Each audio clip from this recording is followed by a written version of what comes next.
नमस्कार मित्रांनो, आपण आपल्या शेतामध्ये सोलार पंपाचं इन्स्टॉलेशन केलेलं आहे. याला आता 4 वर्ष होत आले. तर गेल्या वर्षी आपल्या पंपाचं जे नुकसान आहे ते नुकसान वादळी वाऱ्यामध्ये आपल्या ज्या सोलारच्या प्लेट येतात अशा प्रकारच्या त्या प्लेट सगळ्या उडून गेल्या त्या. आणि कंपनीला आता क्लेम केल्यावर कंपनीला सगळ्याला प्लेट नवीन दिलेल्या. आता ह्या वर्षी पण आपलं पावसाळ्यामध्ये अवकाळी पावसामध्ये डबल पुन्हा दोन ज्या सोलारच्या प्लेट येतं त्या 2 सोलारच्या प्लेट पुन्हा उडून गेल्यात. आता कंपनीला कंप्लेंट करू कंटाळा आला आहे.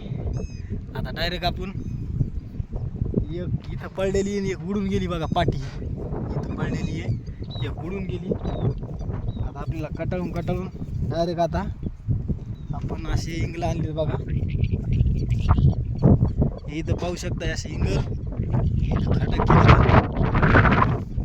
अशा प्रकारे 4 कोपऱ्यावर 4 खड्डे केले. तर आणि आपल्या सोलारचं जे आहे सोलारला आता आपण डायरेक्ट जे इंगलं लावले ते इंगलामध्ये आपण पॅक करणार आहोत.